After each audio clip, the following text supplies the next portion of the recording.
का इंडिकेशन तो दिखा रहा है। ठीक है।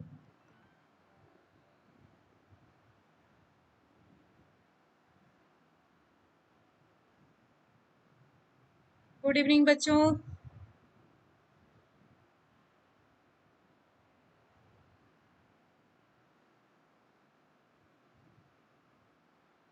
गुड इवनिंग मयूरी, दुर्गेश, नंदिनी, राजा, मनीषा राठौर।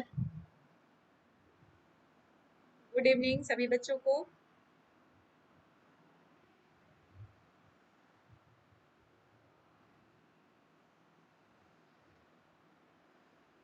रोहित, शीतल और पहले से जुड़े हुए बच्चे हैं दिव्या शर्मा, आशा कुंकल, अक्षय कुमार, शिव नंदिनी, दुर्गेश नंदिनी, मनीषा राठौर। सभी सभी बच्चों को गुड इवनिंग। जय हिंद शरद श्रीवास्तव।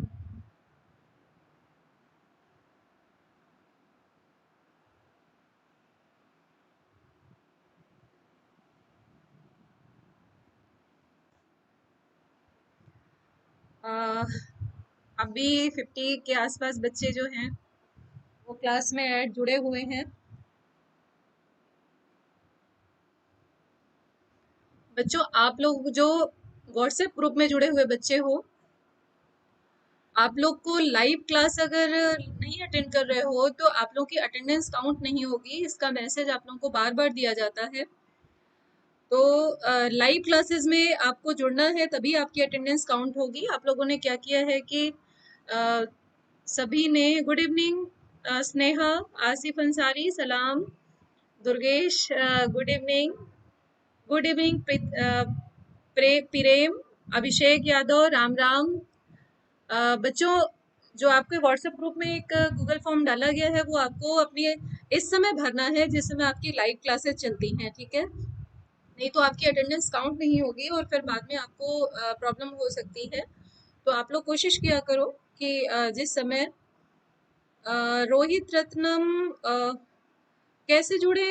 मेरे ख्याल से एक फॉर्म भरा जाता है सेंटर पर जाकर के, जो बरेली सेंटर है वहां पर। Poonam Parihar good evening. Raja Sharma kindly hit like all brother and sisters. Present ma'am. Rathore, Mohit Rathore, मुझे प्रेजेंट देने की जरूरत नहीं है बच्चे। मुझे इससे कोई फर्क नहीं पड़ता कि रजिस्टर्ड बच्चे जुड़े हैं या नहीं जुड़े हैं। मेरा तो सिर्फ जितने बच्चे भी जुड़े हैं अभी देख रहे हैं या बाद में देख रहे हैं। लेकिन जो ऑफलाइन बच्चे हैं जो एक व्हाट्सएप ग्रुप में जिनको ऐड किया गया था उन सबकी अटेंडेंस डेली होती थी जब ऑफलाइन क्लासेस होती थी। तो उन सबको रोहित, मोहित राठौर, मुझे प्रेजेंट देने की जरूरत नहीं है बच्चे।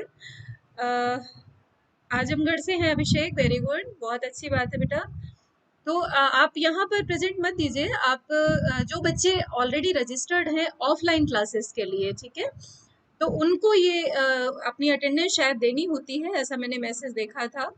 तो इस बात का अनुराग नमस्ते, मयंक गुड इवनिंग शैलेश।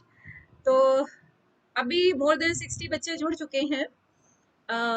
तो आज अभी अपनी क्लास मैं शुरू कर रही हूँ क्योंकि ऑलरेडी 4:45 हो चुका है और शेड्यूल टाइम जो है वो उसका 4:30 बजे से है, ठीक है? तो सस्टेनेबल डेवलपमेंट आप लोगों को मैं पढ़ा रही थी और सस्टेनेबल डेवलपमेंट में कुछ पार्ट आपको काफ़ी कुछ पार्ट 6-7 स्लाइड करीब बता दिया था कि सस्टेनेबल डेवलपमेंट का मतलब क्या है। बच्चे, आसिफ अंसारी, पॉलिटी की क्लास जल्दी ही शुरू होगी मुझे लगता है क्योंकि हिस्ट्री और इकोनॉमिक्स नियरली ख़त्म होने की तरफ हैं। तो ओके अनुराग, वेरी गुड। आप अगर लखनऊ से हैं, आगरा से हैं, मोहित राठौर, वेरी गुड। बरेली से हूँ, सलीम, वेरी गुड, बहुत अच्छी बात है। जो बच्चे ऑलरेडी ऑफलाइन क्लासेस के लिए बरेली के रजिस्टर्ड थे वो ऑनलाइन क्लासेस में ऐड है तो उनको अपनी प्रेजेंट देनी चाहिए, ऐसा मुझे लगता है। सर्वजीत हरदोई से हैं, राजेश लखनऊ से, वेरी गुड बच्चों। तो अभी मैं अपनी क्लास आगे शुरू कर रही हूँ सस्टेनेबल डेवलपमेंट की, ठीक है? और अगर समय बचा सस्टेनेबल डेवलपमेंट का पार्ट में आपको बहुत अच्छे से इसलिए बताना चाहती हूँ क्योंकि यूपीएससी से ही नहीं, बहुत सारे कॉम्पिटिटिव एग्जाम में बहुत ज़्यादा क्वेश्चन पूछा जाता है इसका। तो इस बात का विशेष ध्यान रखना है आपको कि सस्टेनेबल डेवलपमेंट का कोई पार्ट आपसे अ, आसिफ अंसारी, ऑफ कोर्स बेटा आप आईएएस जरूर बनेंगे। मेरी शुभकामनाएं आप लोगों के लिए हैं, जितने बच्चे यहाँ देख रहे हैं या नहीं भी देख रहे हैं, जितने बैठते हैं कॉम्पिटिटिव एग्जाम में, सबके लिए मेरी हार्दिक शुभकामनाएं हैं। मैं बिल्कुल चाहती हूँ कि जो बच्चे मेहनत करते हैं, बहुत अच्छे से पढ़ाई करते हैं, वो बिल्कुल अपना जो लक्ष्य है, जो अपना टारगेट है, उसको पा सकें।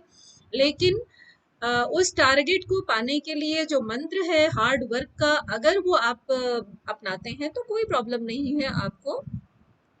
19 मंसूरी अप्रोक्सीमेटली 40 के आसपास क्लासेस हो चुकी हैं, और सारे इस चैनल को अगर आप इस चैनल को आप खोलेंगे तो इसका जो प्लेलिस्ट है उसमें इकोनॉमिक्स के, हिस्ट्री के और बाकी और भी जो क्लासेस हुई हैं सब के वीडियोस पड़े हुए हैं। तो अगर आप उसको देखना चाहते हैं तो उस प्लेलिस्ट को खोल करके आप सारी क्लासेस देख सकते हैं। मैथ की क्लास बच्चे अभी 2 दिन नहीं है, 2 दिन अभी इकोनॉमिक्स की क्लास चलेगी, जिसमें इकोनॉमिक्स का सिलेबस जो है वह पूरा करने की कोशिश करूंगी। कोई बात नहीं मोहित राठौर, कोई प्रॉब्लम नहीं है। शीतल वेरी गुड, बिजनौर से अगर आप हैं तो बहुत अच्छी बात है।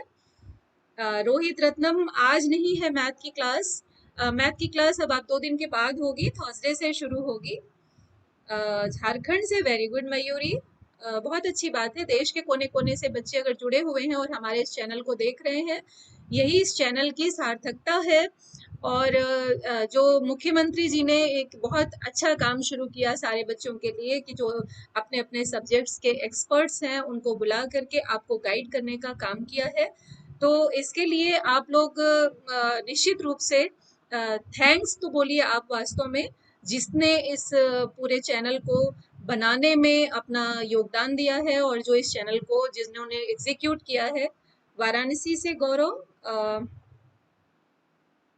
ओके नो प्रॉब्लम राठौर, बिल्कुल आप मोटिवेट होइए, और मैं चाहती हूँ सभी बच्चे जो हैं वो मोटिवेट हों, और निश्चित रूप से आप सब उस मोटिवेशन को फॉलो करते हुए आप जरूर बने, कुछ ना कुछ तो आप जरूर बने, आईएएस बने, पीसीएस बने, या किसी कंपटीशन के थ्रू आप कोई और एग्जाम आप क्वालिफाई करें, है ना। तो ठीक है। महाराष्ट्र से Santosh Rathore, very good. Sanjeev from Kolkata, very good, बहुत अच्छी बात है। ठीक है, अभी अ, बिहार से चैलेंजर, थैंक्स। ठीक है बिल्कुल आसिफ अंसारी, सीएम जी को ही थैंक्स बोलना है, क्योंकि ये एक ऐसा उन्होंने योजना शुरू की, अभ्युदय योजना, जिसका लाभ बहुत सारे बच्चे ले रहे हैं, और अभी जो वीडियोस पढ़ते हैं वो बाद में भी देखते हैं और उसका लाभ उनको मिलता है। ठीक है, तो अभी चलते हैं और आगे बढ़ते हैं सस्टेनेबल डेवलपमेंट की जो क्लास है उस पे। और सस्टेनेबल डेवलपमेंट की क्लास में मैंने आपको बहुत सारी बच्चे, अभी जब मैं अपनी पीपीटी शेयर करना शुरू करूंगी तो मैं आप लोगों के कमेंट्स नहीं देख पाऊंगी, तो मैं मुझे बहुत खुशी हो रही है कि आप लोग अयोध्या से, शरद श्रीवास्तव, वेरी गुड, मैं भी अयोध्या से हूँ मैं भी अयोध्या को ही बिलोंग करती हूँ। ठीक है, और अभिषेक कोई प्रॉब्लम नहीं है बच्चे, इंटरेक्टिव और लाइव क्लास तभी होती है जब आप अच्छे से एक दूसरे के साथ इंटरेक्ट करते हैं, है ना। तो कोई प्रॉब्लम नहीं है इसमें, ना तो इरिटेट होने की ज़रूरत है। सभी बच्चे अगर इंटरेक्ट कर रहे हैं और अपने को लिंकअप करना चाहते हैं तो इसमें कोई प्रॉब्लम नहीं है, मुझे ऐसा लगता है। कुलदीप तिवारी सिलीगुड़ी से जुड़े हैं, कितनी दूर जगह है। तो ये टेक्नोलॉजी का कमाल है, और उसी टेक्नोलॉजी के माध्यम से मैं आप लोगों के साथ यहाँ पर इस समय चल रही हूँ। तो मैं अब बच्चों में अपना पीपीटी में शेयर कर रही हूँ। पीपीटी शेयर करने के बाद मैं आप लोग के कमेंट्स नहीं पढ़ पाऊंगी, ठीक है। तो अब इसके बाद जो है प्रणाम सभी बच्चों को, कविता दुबे, चंद्रपाल, बलिया से रोहित रत्नम, वेरी गुड। तो चलती हूँ मैं पीपीटी अपनी शेयर करती हूँ, और अब इसके बाद जो कमेंट्स जितने आएंगे वो बीच बीच में भी जो आते रहेंगे, मैं बीच बीच में फ़ोन से अपने चेक करती रहूंगी और आपके कमेंट्स के जवाब देती रहूंगी, कोई प्रॉब्लम नहीं है, क्योंकि इंटरैक्टिव टास्क का मतलब ही यही होता है कि आप अगर कोई प्रश्न आप पूछ रहे हैं और अगर मैंने उसे पढ़ लिया, क्योंकि कई बार ऐसा होता है कि ऊपर चले जाते हैं, कमेंट्स मिस हो जाते हैं, तो कोई बात नहीं। तो सस्टेनेबल डेवलपमेंट अभी मैं शुरू कर रही हूँ आपका, और सस्टेनेबल डेवलपमेंट में काफ़ी हिस्सा आपको मैं बता चुकी हूँ। उसके आगे ही वहीं से मैं कंटिन्यू कर रही हूँ जहाँ से कल मैंने आपके इस क्लास को मैंने छोड़ा था। ठीक है, ये वो स्लाइड थी जहाँ से मैंने कल आपकी क्लास छोड़ी थी, जिसमें आपको कॉन्सेप्ट से रिलेटेड जितनी चीजें थी, हिस्टोरिकल डेवलपमेंट जो था कि ब्रड लैंड ने कैसे रिपोर्ट प्रस्तुत की, कहाँ से ये थॉट आया सतत विकास का, और किस तरह से फिर यूएन ने कितना प्रयास करना शुरू किया, क्योंकि ये समझ में आ गया कि बिना रिसोर्सेज को, संसाधन को संरक्षित किए हुए किसी भी वो जो पृथ्वी है, पूरी ग्लोब है, उसका विकास संभव नहीं है। तो उसको फिर उसको मेजर करने के लिए तमाम सारे चेंजेस हो रहे हैं, तमाम सारे कन्वेंशंस हो रहे हैं, कॉन्फ्रेंसेस हो रही हैं, और सब में ये विचार किया जा रहा है कि क्या किया जाए, जो ये ग्लोबल एनवायरनमेंट इतना तेजी से बदल रहा है, इसको सुरक्षित करने के लिए, पूरी पृथ्वी को सुरक्षित करने के लिए क्या क्या उपाय किए जाए। और ये उपाय कोई एक देश नहीं कर सकता, क्योंकि पूरी पृथ्वी की समस्या है ये, जो सस्टेनेबल डेवलपमेंट है। तो इसको अगर सब मिलकर के करते हैं, पूरा विश्व के देश मिलकर के करते हैं, है ना, तभी इसका लाभ है। तो इसलिए फिर ये उसके बाद ये सारी चीजें, कल आपसे बहुत सारी चीजें डिस्कस कर चुके थे इसमें। तो आज चलते हैं, जो ये एनवायरमेंट स्टेटस रिपोर्ट है, जो एनवायरमेंट में क्या सिचुएशन है विश्व के देशों की, जो ये हर साल रिपोर्ट मेजर करती है, यूएन मेजर करता है इसको, और इसके थ्रू वो डेटा देता है कि जो एनवायरमेंट की सिचुएशन है, और कौन कौन से ऐसे गोल हैं, सस्टेनेबल डेवलपमेंट गोल, जिनका अभी छोटा सा हिस्ट्री में इसकी आगे आपको बताऊंगी। तो ये रिपोर्ट ये बताती है कि जो विभिन्न देश हैं उनकी क्या स्थिति है। तो जैसा कि आप देख रहे हैं कि जो इस स्थिति में भारत की जो स्थिति है पर्यावरण स्थिति रिपोर्ट में, वो पीछे से थोड़ा कम हुई है। पहले जो है वो 115वें स्थान पर था, अभी ये 117th पोजीशन पर है ना। क्योंकि क्योंकि कुछ गोल तो भारत ने अचीव किए हैं, जो सस्टेनेबल डेवलपमेंट गोल हैं, उनको, जो सतत विकास के लक्ष्य हैं, उनको, कुछ गोल्स को तो इसने अचीव किया है, लेकिन कुछ ऐसे हैं जिनको अभी ये पूरी तरह से अचीव नहीं कर पाया है, और उसमें तमाम तरह की प्रॉब्लम्स हैं। जैसा ये प्रॉब्लम्स कैसे मेजर होती हैं, कैसे लगता है कि ये किन किन गोल्स को अचीव नहीं कर पाया है, जो डेटा है वो डेटा से जो इंडेक्स बनते हैं। जैसे एक एग्जांपल अगर आप ले लो, तो लैंगिक समानता का जो आधार है ना, लैंगिक समानता बनाना, यानी लैंगिक एक्सक्लूजन जितना ज्यादा है उसको जितना कम किया जा सके, जो आपने अभी समावेशन में पढ़ा था कि जो डिफरेंट ग्रुप हैं उनके लिए जो एक्सक्लूजन है, उस एक्सक्लूजन को जितना कम किया जा सके, तभी जितना जो देश कर लेता है वही इसमें, इस रैंकिंग में ऊपर आता है। तो भारत में जो स्थिति है वो ये है कि अभी भी समस्या बहुत ज्यादा है, और उसका रीजन ये है कि फूड सिक्योरिटी के लिए बहुत सारे प्रोग्राम सरकार चला रही है, लेकिन उसके बाद भी जो हंगर है, जैसे हंगर इंडेक्स में हमने देखा कि भारत की सिचुएशन अच्छी नहीं है। जो फूड सिक्योरिटी है उसको बहुत कोशिश कर रही है, और सालों से कोशिश कर रही है, फिर भी उसको पूरी तरह से अचीव नहीं कर पा रही है।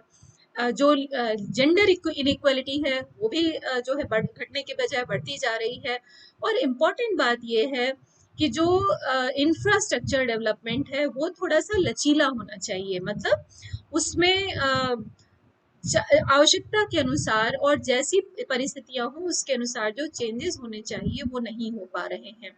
इसके अलावा इनोवेशन की जो स्थिति है वो भी बहुत अच्छी नहीं है। जो सिस्टम है पूरे इकोनॉमी का, इंडियन इकोनॉमी का, वो अभी भी वही पुराना चला आ रहा है, जिसकी वजह से अभी भारत जो है वो और नीचे गया है और ऊपर आने में सक्षम नहीं हो पाया है। ये क्वेश्चन जो पूछा जाता है रैंकिंग को लेकर के, वो जनरली मेंस में आता है, लेकिन कभी कभी पूछ लेते हैं प्री में भी कि इस रिपोर्ट में अगर जैसे यहाँ पर आपको 3-4 कारण बताए हैं, तो कभी कभी पूछ लेते हैं ना कि पर्यावरण स्थिति रिपोर्ट में भारत के 2 स्थान नीचे जाने, या 115 से 117वें स्थान पर 117th स्थान पर जाने के क्या कारण हैं। और उसमें हो सकता है कि ये 3-4 कारण आपको दे दिए जाए।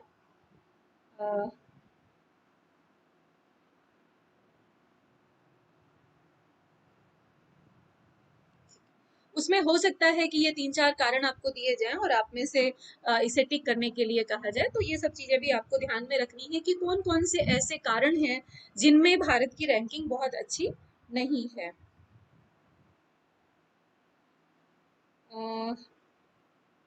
ठीक है, अभी आगे चलते हैं। भारत का जो इस रिपोर्ट में जो पोजीशन है भारत की, जिसको बहुत ज्यादा चिंता की बात है, वो ये कहा जा रहा है, क्योंकि जनरली कंपैरिजन जब होता है तो साउथ एशियन कंट्रीज से होता है, तो ये कहा जा रहा है कि साउथ एशियन कंट्रीज में जो ये 4 देश हैं, ये भी भारत से नीचे हैं। भारत का स्थान इन चारों देशों से भी नीचे है, ये चारों देश भारत से ऊपर हैं। और केवल पाकिस्तान और अफगानिस्तान, ये 2 ऐसे देश हैं जो इस रैंकिंग में भारत से नीचे हैं। बाकी इन चारों की स्थिति भारत से स्थिति ठीक है। आलोचना भले ही कितनी की जाए, जो स्कोर है ये याद रखिएगा, प्री के लिए बहुत इंपॉर्टेंट है कि भारत का जो स्कोर है वो 100 में से 61.9 है, क्योंकि प्री में जो क्वेश्चन पूछे जाते हैं वो जनरली डेटा बेस होते हैं या कारण बेस होते हैं। आपको उन्हें डिस्क्राइब नहीं करना होता है, आपको उसके पीछे के बैकग्राउंड में नहीं जाना होता है, आपको केवल जो एक्चुअल फैक्ट्स हैं उन्हीं फैक्ट्स पर प्री में क्वेश्चन आते हैं, तो इस बात को ध्यान में रखिएगा, ठीक है।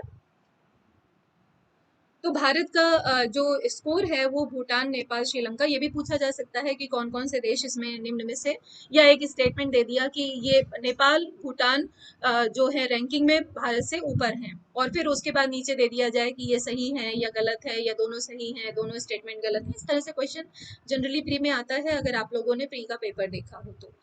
इसके बाद कुछ विशेष यहाँ पर जो बात है वो ये है, सस्टेनेबल डेवलपमेंट गोल से रिलेटेड भारत में भी एक सूचकांक तैयार किया जाता है।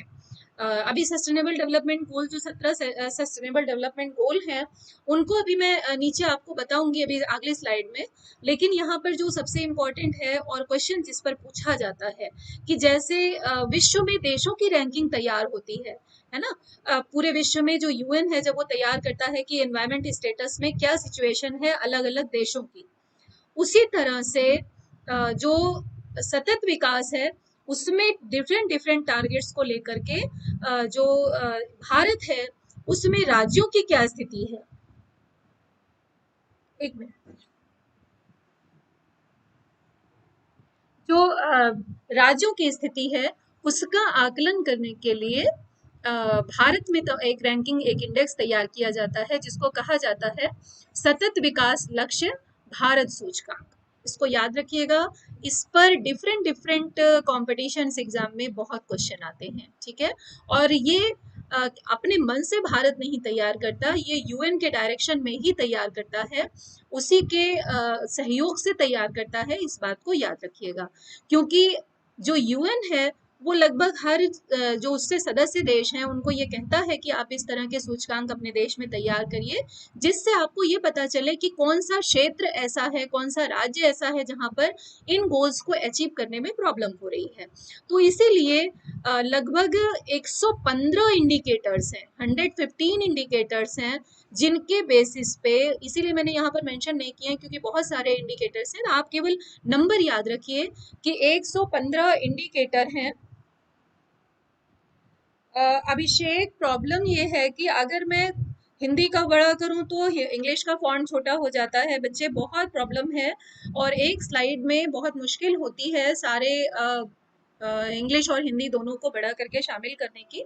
लेकिन आप लोगों को भी थोड़ा सा कोऑपरेट करना पड़ेगा, और आप इसे थोड़ा सा रोक करके, और जब आप बाद में वीडियो देखें तो नोट्स बनाते समय ये आपको थोड़ा सा एडजस्ट करना पड़ेगा इस बात को। हालांकि मैं ध्यान रखती हूँ, मैं कोशिश करती हूँ कि फॉन्ट साइज बहुत छोटा ना हो कि आपको पढ़ने में दिक्कत हो, है ना। लेकिन मुश्किल यही है कि इंग्लिश का सेम फॉन्ट में इंग्लिश का साइज बड़ा हो जाता है, तो उसे मुझे थोड़ा सा छोटा करना पड़ता है, लेकिन इट्स ओके, थोड़ा मैनेज करेंगे धीरे धीरे।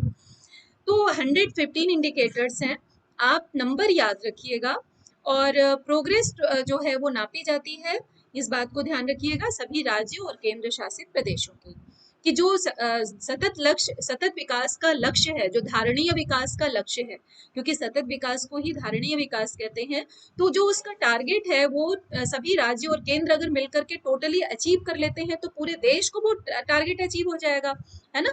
तो इसीलिए पाया जाता है कि कहाँ पर पिछड़ा हुआ है इस क्षेत्र को पाना ज्यादा जरूरी है। इम्पोर्टेंट बात जो है, जो आपके एग्जाम के लिए इम्पोर्टेंट है, वो ये है कि नंबर में अगर पूछा जाता है, ये ध्यान रखिएगा कि दिसंबर 2018 से ये शुरू हुआ है, अगर पूछा जाता है। इंडिकेटर्स इसमें कितने हैं, ये जो भारत में तैयार होता है मैं उसकी बात बता रही हूँ, इसको याद रखिएगा। 115 इंडिकेटर्स हैं, और इन इंडिकेटर्स पर इवेल्युएशन किया जाता है स्टेट्स का। जो सतत विकास लक्ष्य सूचकांक है, इसमें हर सबके लिए 16 एसडीजी स्कोर की गणना ये करता है, ठीक है। और मतलब 16 काउंट में करता है। ये जो पैरामीटर्स हैं ये इन्हीं 16 इंडेक्स से या 16 स्कोर के बेसिस पे बनाए जाते हैं। और जो स्कोर है उनको 0 से 100 के बीच में इसको मापा जाता है, बिल्कुल उसी तरह से जैसे एनवायरमेंट स्टेटस रिपोर्ट में किसी भी देश का मापा जाता है अलग अलग देशों के कंपटीशन में। तो ये माना जाता है कि आपका स्कोर 100 से बीच में 100 के जितना पास होगा आप उतना ही ज्यादा अच्छी रैंकिंग पाएंगे और आप उतना अच्छी प्रगति कर रहे हैं। जो सस्टेनेबल डेवलपमेंट गोल है उनको आप प्राप्त कर पा रहे हैं।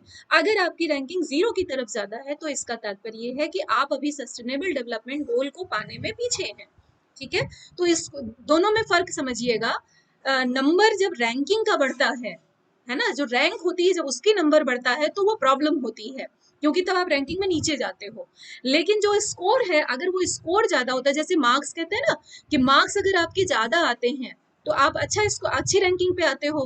तो स्कोर और रैंकिंग में इन्वर्सल रिलेशन होता है, अपोजिट रिलेशन होता है। अगर आपके मार्क्स ज्यादा आते हैं तो आपकी रैंकिंग का जो नंबर होता है वो घट जाता है। जैसे आप अगर 100 में 100 लाएंगे तो आप फर्स्ट रैंक पर आएंगे, लेकिन 100 में अगर आप 50 नंबर लाएंगे तो आप 40वें नंबर पर चले जाएंगे, है ना।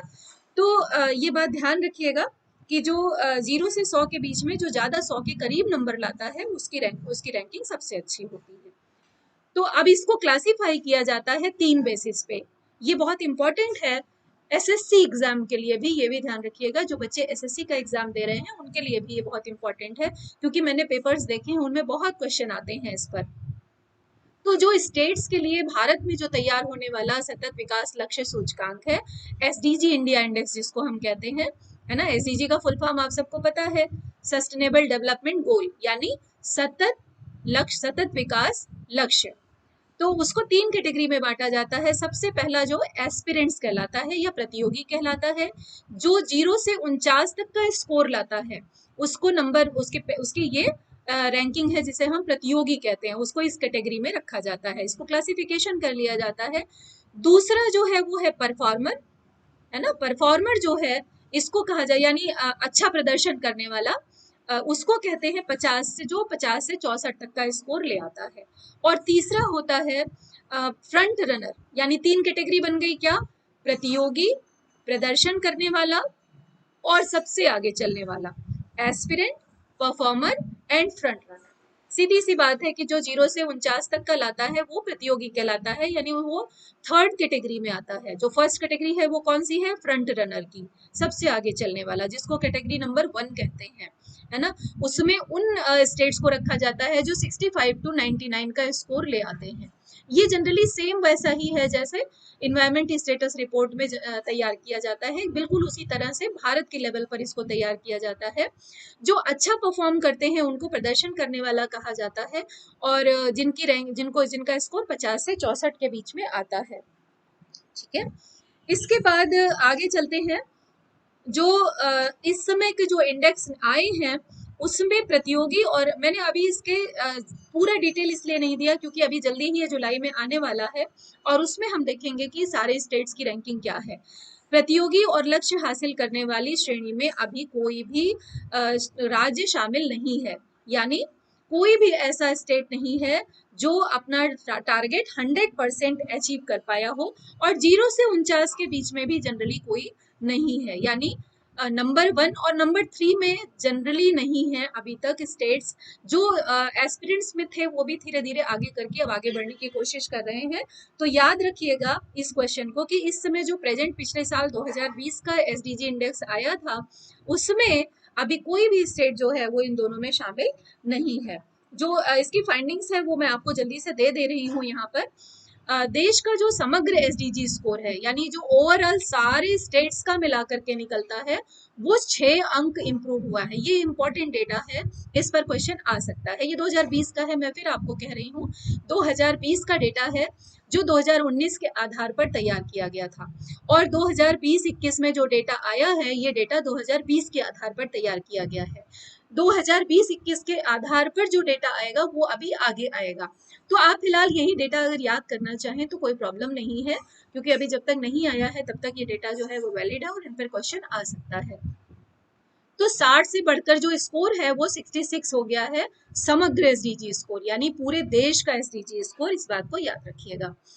और ये क्यों हुआ है, उसका इसलिए हुआ है क्योंकि कारण पर भी बहुत प्रश्न पूछे जाते हैं आपके एग्जाम में। तो कारण इसका ये है कि साफ पानी और स्वच्छता, जब से स्वच्छ भारत अभियान चला तब से काफी चीजें सुधरी हैं, और साफ पानी और स्वच्छता के लिए सरकार ने बहुत सारे मिशन बनाए हैं, जिसकी वजह से ये इम्प्रूवमेंट हुआ है।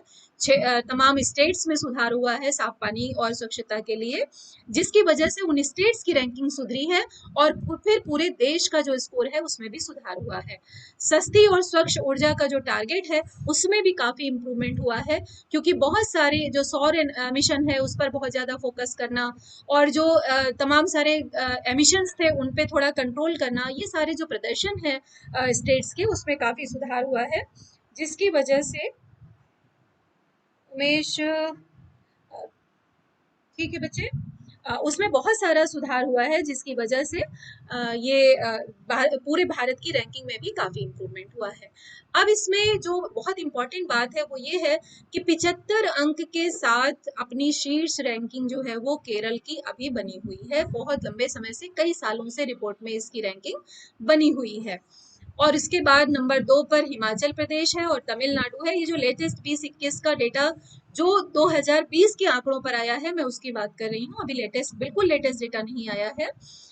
तमिलनाडु दोनों के जो अंक हैं वो 74 है। तो याद रखिएगा केरल नंबर 1 पर है 75 अंक के साथ, सबसे डेवलप्ड सस्टेनेबल डेवलपमेंट गोल के आधार पर है। लेकिन अगर यहाँ पर आलोचना करें मेंस के ध्यान आधार पर, अगर आप दोनों प्लस माइनस लेकर के चलते हैं तो आपको एक चीज बहुत इंपॉर्टेंट है कि केरल इतना सतत विकास लक्ष्य में नंबर 1 होने के बाद भी कोरोना से जब आपदा आई तो उसमें भी वो नंबर 1 था। सबसे ज्यादा जो बुरी स्थिति थी वो केरल और महाराष्ट्र की थी। तो बहुत सारी अचीवमेंट में केरल को नंबर 1 दिया जाता है तमाम सारे गोल्स को पाने के बाद भी, जबकि ये रैंकिंग में हेल्थ बहुत इंपॉर्टेंट एक इशू है। तो इतना होने के बाद भी डेथ स्कोर भी वहां कम नहीं है। और तो अगर आप क्रिटिसाइज करने के पॉइंट ऑफ व्यू से अगर आप लिखते हैं और सोचते हैं, एनालाइज करते हैं डेटा को, तो आप ये बात मेंस के एग्जाम में लिख सकते हैं। इसके बाद फिर तमिलनाडु और हिमाचल प्रदेश है, और जो सबसे नीचे है, जो सबसे खराब प्रदर्शन करने वाले हैं, जिनकी रैंकिंग जो है वो बहुत पीछे है, सबसे नीचे है, वो बिहार, झारखंड और आसाम की है। हालांकि इम्प्रूवमेंट इनमें भी है पिछले सालों से, लेकिन अभी भी जो रैंकिंग पूरी बनती है उनमें ये 3 स्टेट सबसे नीचे हैं। अब इसके बाद जो केंद्र शासित प्रदेश हैं उसमें चंडीगढ़ जो है वो सबसे आगे है। आपको पता है कि ये यूनियन टेरिटरी है, तो यूनियन टेरिटरी में जो चंडीगढ़ है वो नंबर 1 पर है, और निश्चित रूप से चंडीगढ़ का काफी अच्छा डेवलपमेंट हुआ है, काफी तेजी से विकास हो रहा है, हुआ भी है। दूसरे नंबर पर आप देख रहे हैं कि दिल्ली है। दिल्ली में भी बहुत सारे, हालांकि दिल्ली में भी वही क्रिटिसिज्म किया जाता है कि अगर सस्टेनेबल डेवलपमेंट गोल को अचीव करने में दिल्ली नंबर 2 पर है तो फिर हेल्थ इश्यूज इतने ज्यादा नहीं होने चाहिए थे। हालांकि ये जो रैंकिंग हुई थी वो तमाम सारे आधारों पर हुई थी, मोहल्ला क्लिनिक और ये सब, अगर हेल्थ को इंडिकेटर माने, एजुकेशन को अगर एक पैरामीटर लिया गया था तो उसमें भी बहुत सारा इंप्रूवमेंट था एजुकेशन के क्षेत्र में, जिसके आधार पर ये रैंकिंग बनाई गई थी। ठीक है, हाँ बिहार बॉटम पर है, बिल्कुल सही बात है। इसके बाद झारखंड और बिहार जो है, अब इसमें जब ये इस इंडेक्स के बेसिस पे ये जब कैलकुलेशन हो जाता है कि कौन से स्टेट अभी सतत विकास लक्ष्यों को प्राप्त करने में पीछे हैं, तो फिर उन पर ज्यादा ध्यान दिया जाता है, उन पर ज्यादा फोकस किया जाता है उन स्टेट्स पे, और ये कोशिश किया जाता है कि यहाँ पर टारगेट फिक्स किया जाए और सरकारों को ये कहा जाए कि इनमें जो कमियां रह गई हैं उन्हें दूर करके इन्हें भी सबके बराबर, सबके पैरेलल लाने की कोशिश की जाए। आपको याद है ना, इंक्लूसिव डेवलपमेंट, यानी समावेशी विकास किया जाए, जिससे कोई भी क्षेत्र और कोई भी राज्य पिछड़ी जगह पर ना रहे। तो 2030 तक का जो गोल है उसमें कोशिश ये की जाएगी कि ये भी जो है, जो 5 लक्ष्य हैं उनमें ये उसको कवर कर पाए। 7 लक्ष्यों में बिहार पीछे है और 5 लक्ष्यों में झारखंड जो है वो सबसे पीछे चल रहा है। तो ओवरऑल अगर हम देखें तो सबसे नीचे बिहार आता है।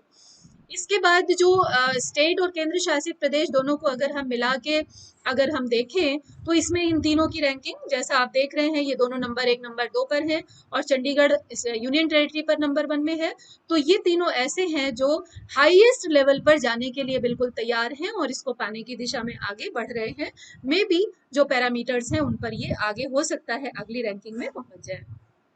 ठीक है, उसके बाद अगर पर्यावरण प्रदर्शन सूचकांक देखा जाए, अभी जिसकी हम बात कर रहे थे, जिसमें भारत पर्यावरणीय प्रदर्शन सूचकांक देखा जाए तो उसमें 180 देशों में भारत जो है वो, ये सारे सूचकांक मैं आपको बहुत डिटेल में डिस्कस कर चुकी हूँ जब आपको तमाम सारे इंडेक्सेस बताए थे। ठीक है, यहाँ पर इसको तो सिर्फ शॉर्ट में इसलिए डाल दिया है क्योंकि ये पर्यावरण से और सतत विकास लक्ष्य सूचकांक से काफी रिलेटेड है, तो इसीलिए इसको यहाँ पर डाल दिया है। बाकी ये सब आंकड़े और डिटेल इसकी मैं आपको पहले ही दे चुकी हूँ कि 168वें नंबर पर भारत है और नंबर 1 पर कौन है, ये सारी चीजें मैं दोबारा से रिपीट नहीं करूंगी।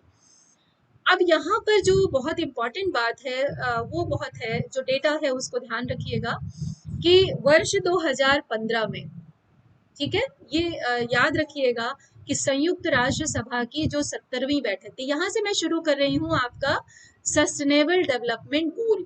जो सस्टेनेबल डेवलपमेंट गोल बना, जो वो कैसे बना और कौन कौन से हैं, तो आप सबको पता होगा कि ये 2015 में सस्टेनेबल डेवलपमेंट गोल यानी 17 सतत विकास के लक्ष्य निर्धारित किए गए थे। बैठक नंबर कौन सा था, ये सब क्वेश्चन पूछा जाता है, हो सकता है किसी भी कॉम्पिटिटिव एग्जाम में पूछा जाता है। और टारगेट ईयर कौन सा है, 2030। तो यहाँ पर 3 डेटा आपके सामने आ गए। ये किस जो विकास लक्ष्य हैं, सतत विकास लक्ष्य हैं, वो कितने हैं, 17 है ना। अभी आगे बताऊंगी कि ये कौन कौन से विकास लक्ष्य हैं। कितने एसडीजी हैं, जो सस्टेनेबल डेवलपमेंट गोल है वो है 17, जिनको पाने के लिए पूरे विश्व कि सभी देश इस समय पूरा प्रयास कर रहे हैं। तो 17 विकास लक्ष्य हैं और इन 17 विकास लक्ष्यों को आरंभ कब किया गया था, 2015 में।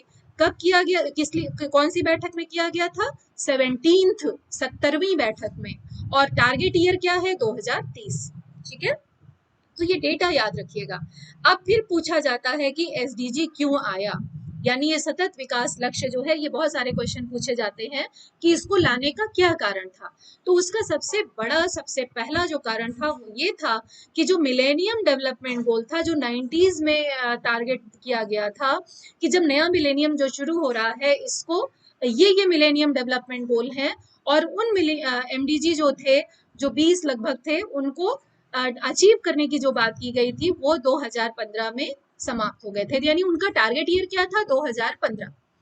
तो मिलेनियम डेवलपमेंट गोल या सहस्त्राब्दी विकास लक्ष्य जिसको कहते हैं हिंदी में, एमडीजी को दो यहाँ पर हो गए ना, एमडीजी और एसडीजी। एमडीजी क्या है, मिलेनियम डेवलपमेंट गोल यानी सहस्त्राब्दी विकास लक्ष्य। सहस्त्राब्दी क्यों कहा था, क्योंकि उस समय जो 19वीं शताब्दी से हम 20वीं शताब्दी से हम 21वीं शताब्दी की ओर बढ़ रहे थे, क्योंकि 90s की बात थी वो, तो इसीलिए उस समय जो रखा गया था उसका नाम वो रखा गया था मिलेनियम डेवलपमेंट गोल, और उसका जो टारगेट ईयर था वो 2015 था। और ये जो रखा गया था, शुरुआत इसकी हुई थी, आपको याद है जब मैंने आपको सस्टेनेबल डेवलपमेंट की हिस्ट्री बताई थी, 90s में जब विश्व पृथ्वी सम्मेलन हुआ था, तो उसमें बहुत सारी चीजें तय हुई थी और उसमें फिर उसमें ही उसी के आधार पर मिलेनियम डेवलपमेंट गोल की रचना हुई थी। और जो खास बात थी, क्योंकि उस समय ओजोन लेयर की और इन जो चेंजिंग एनवायरनमेंट है पूरी ग्लोब का, इस पर बहुत चर्चा हुई थी। तो पर्यावरण सुरक्षा के साथ मानव विकास, ये एक टारगेट था मिलेनियम डेवलपमेंट का कि मानव विकास तो हो, लेकिन ये जो इंडस्ट्रियल रेवोल्यूशन के बाद से अंधाधुंध विकास की दौड़ में सारे देश लग गए हैं, उसके कारण जो पर्यावरण है उसको बहुत नुकसान पहुंच रहा है। तो उस समय जो चिंता की गई थी वो पर्यावरण की गई थी, चेंज इन एनवायरनमेंट की। जब अंतर पूछा जाता है दोनों में कि एमडीजी और एसडीजी में मुख्य अंतर क्या है, तो बहुत ज्यादा अंतर नहीं है, थोड़ी सी चीजें बढ़ाई गई हैं, कुछ चीजें एमडीजी की एसडीजी में इंक्लूड की गई हैं। लेकिन एक जो बहुत इंपॉर्टेंट बात है, जो बेस है इसका, अगर आप मेंस के लिए तैयारी करेंगे तो आप इस बात को याद रखिएगा कि जो एमडीजी जब बनाए गए थे, जो उनका बेस था वो था पर्यावरण सुरक्षा के साथ मानव विकास। उसका कारण क्या था? क्योंकि जो पर्यावरण है वो बहुत तेजी से, उसमें ग्लोबल वार्मिंग और इन सब पे, पॉल्यूशन, इन सब पे बहुत तेजी से चर्चाएं शुरू हो गई थी, और ओजोन लेयर के बारे में सबसे ज्यादा, खासतौर से ग्रीन हाउस इफेक्ट जो है उसके बारे में बहुत चर्चा हो रही थी। तो जो आधार था उसके, उसी के बेसिस पे ये मिलेनियम डेवलपमेंट गोल तय किए गए थे। लेकिन उसके बाद ये 2015 में जब समाप्त हो गए, इनका टारगेट ईयर समाप्त हो गया, तब ये 70वीं बैठक हुई थी 2015 में, यूएन की, यूनाइटेड नेशन की, यानी संयुक्त राष्ट्र महासभा की, जिसने फिर उसी को और उसमें चीजें ऐड करते हुए जो वैश्विक एजेंडा बनाया था, जो ग्लोबल एजेंडा बनाया था, उसका टारगेट ईयर क्या रखा? 2030। और जो उसका मूल मंत्र था वो क्या था? सार्वभौमिकता, प्रिंसिपल ऑफ यूनिवर्सैलिटी। अब यहाँ पर एक अंतर और क्लियर हो गया। वो अंतर ये क्लियर हुआ कि एमडीजी में टारगेट वो थे, वो देश थे जो ज्यादा पोल्यूशन या पर्यावरण उसके लिए जिम्मेदार हो रहे थे, जहां पर कार्बन एमिशन बहुत ज्यादा था, जिनकी वजह से ओजोन लेयर में नुकसान पहुंच रहा था, जहां पर क्लाइमेटिक चेंज बहुत ज्यादा था। तो मेन टारगेट वो थे। लेकिन यहाँ पर इन्होंने मूल मंत्र रखा सार्वभौमिकता, और ये कहा कि एसडीजी के लिए ये किसी एक दो कंट्री के लिए नहीं है, ये सारे देशों के लिए सार्वभौमिक है, और सबको अगर सभी मिलकर के प्रयास नहीं करेंगे तो सतत विकास का लक्ष्य, जो पूरे विश्व के लिए बहुत इंपॉर्टेंट है, जिसमें पर्यावरण भी एक मुद्दा है, जिसमें पर्यावरण सुरक्षा और रिसोर्सेज, ये जो सिक्योरिटी है वो बहुत इंपॉर्टेंट है, इसको भी इसमें शामिल किया गया था। ठीक है, तो यहाँ पर कुछ चीजें, यहाँ पर मैं ये 8 वो एमडीजी हैं, इन पर क्वेश्चन आया है बहुत सारे एग्जाम में, तो इसको भी आप ध्यान में रखिएगा।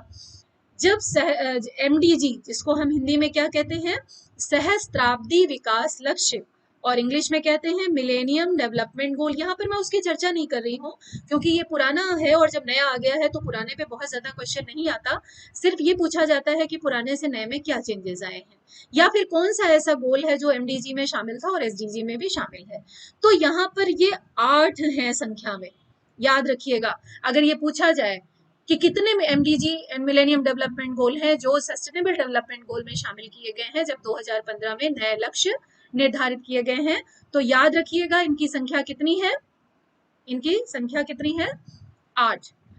8 में से भी आप देख रहे हैं, जैसे भुखमरी है ना, भुखमरी गरीबी है, जो प्राइमरी एजुकेशन है उसको यूनिवर्सैलिटी में हासिल करना, जेंडर इक्वलाइजेशन है, जो मॉर्टेलिटी रेट है उसको कम करना, HIV एड्स जैसी बीमारियां जो हैं उसको पूरी तरह से जड़ से समाप्त करना, उसके साथ में एनवायरमेंटल सस्टेनेबिलिटी, जिसकी बात लगातार की जा रही है, ये एमडीजी में भी था, लेकिन ये एमडीजी का बहुत अहम मुद्दा था।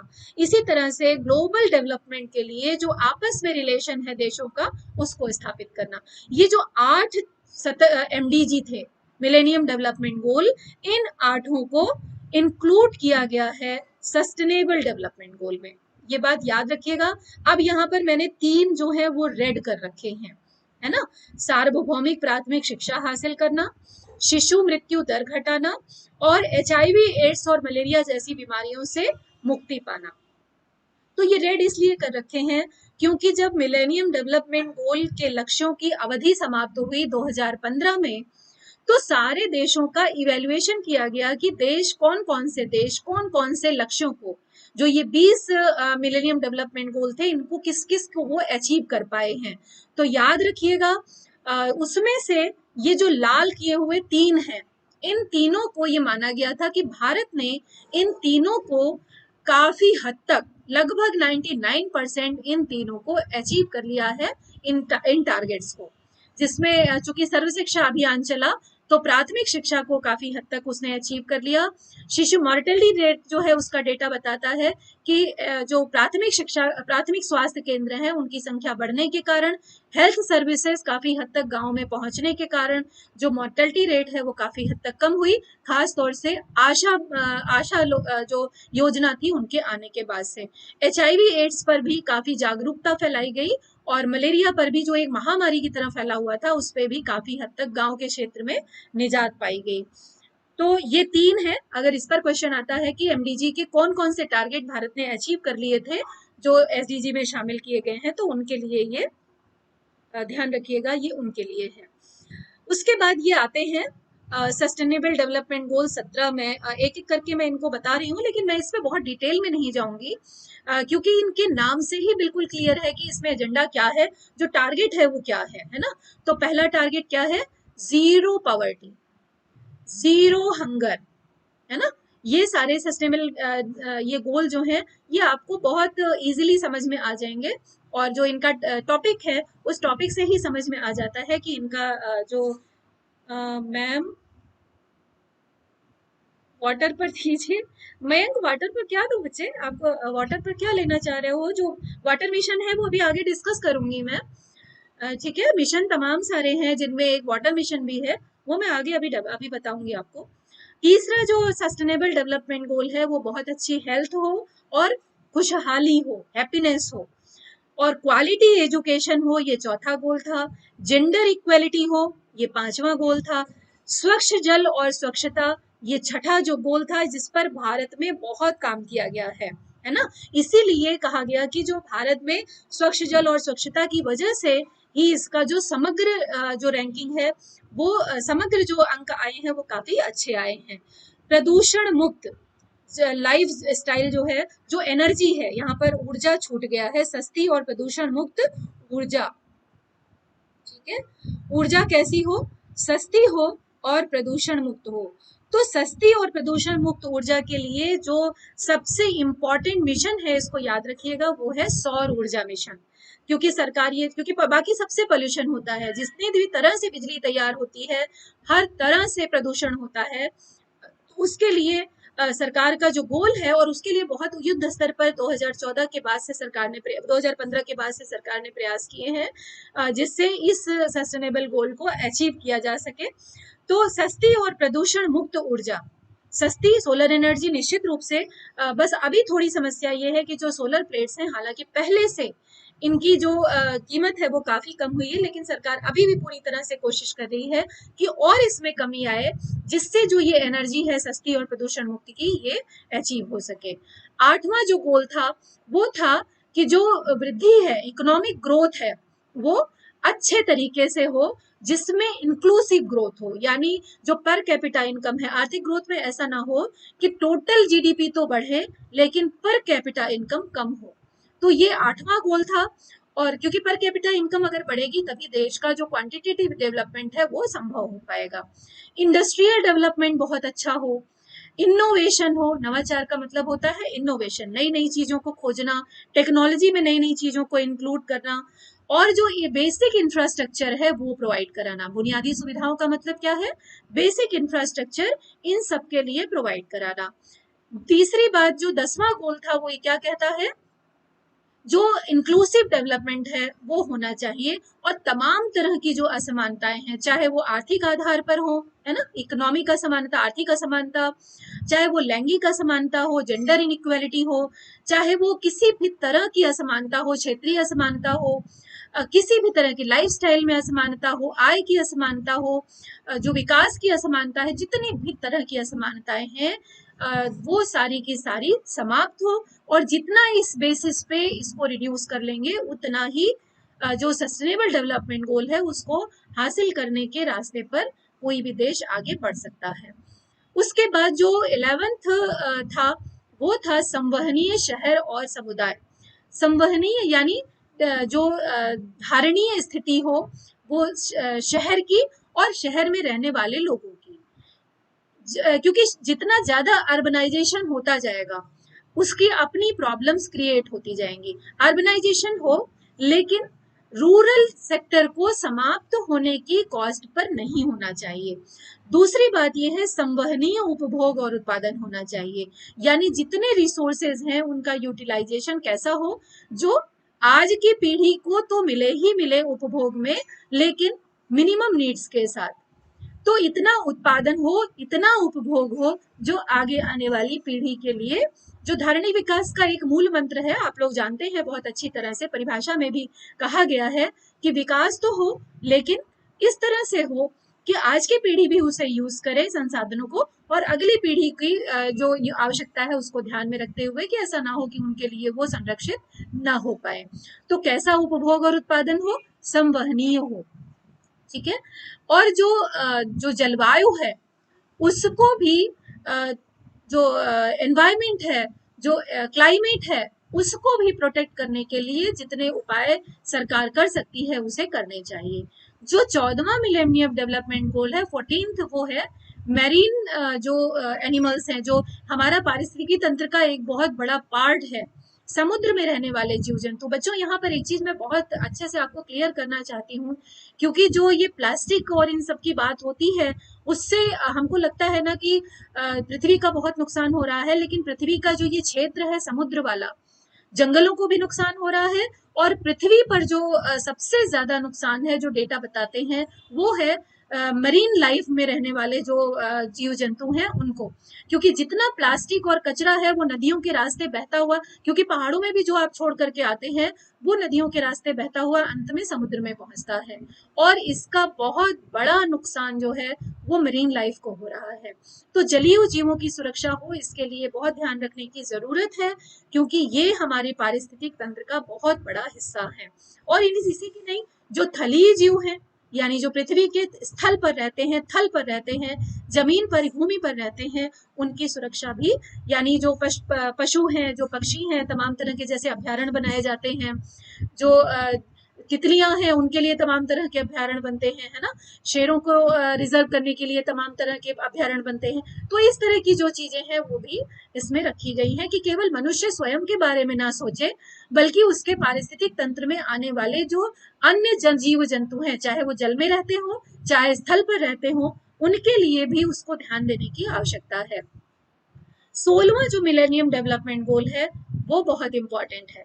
वो ये है कि पीस के लिए, न्याय के लिए, जस्टिस के लिए जो इंस्टीट्यूशंस हो वो इतने हो कि वो बहुत सशक्त हो। और आपको पता है कि इस इंस्टीट्यूशन का सीधा कनेक्शन यहाँ से है, असमानताओं की कमी से, क्योंकि ये इंस्टीट्यूशन ऐसे हैं जो अपने एक्टिविटीज से जो असमानताएं तमाम तरह की हैं उन सबको दूर कर सकते हैं।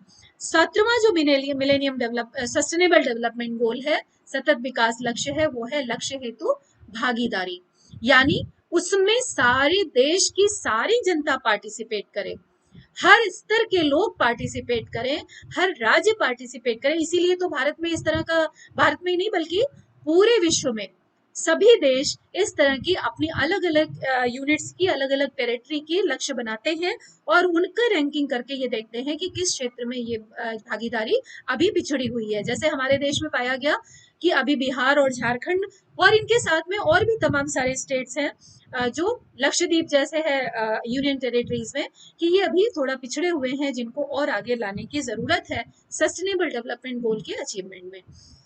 बच्चों, ये जो स्लाइड है ये बहुत इंपॉर्टेंट है, बड़ी मेहनत से इसे छांट के आपके लिए ढूंढ के मैंने तैयार किया है, इधर उधर से ढूंढा है। इसमें प्रीलिम्स में जो बहुत इंपॉर्टेंट है, बड़ा छोटा छोटा लिखा है, मैं इसे पढ़ दे रही हूँ। इसमें प्रीलिम्स में जो क्वेश्चन पूछा जाता है, ये बहुत सारे वीडियोस को देख करके, बहुत सारे नोट्स को देख करके मुझे ये मिला है कि ये 2-3 पॉइंट्स ऐसे हैं जो बहुत इंपॉर्टेंट हैं, जिन पर क्वेश्चन आ सकता है, क्योंकि ये लेटेस्ट चेंजेस हैं। तो इसमें सबसे पहला है राष्ट्रीय स्तर पर निर्धारित योगदान एशिया। तो ये क्या है अभी बताती हूँ इसको। इस पर क्वेश्चन आ सकता है, एनडीसी टीपीए कार्यक्रम पर क्वेश्चन आ सकता है, ग्रीन हाउस गैसेस पर क्वेश्चन आ सकता है, और राष्ट्रीय स्तर पर निर्धारित योगदान एशिया का भी और भारत का भी, इन पर ये आ सकता है। ठीक है, प्रीलिम्स के लिए ये बहुत इंपॉर्टेंट है, इस बात को ध्यान में रखिएगा। तो अब आगे चलेंगे, अभी डिस्कस करेंगे कि ये क्या क्या चीजें हैं और इन पर क्या क्या क्वेश्चन आ सकते हैं।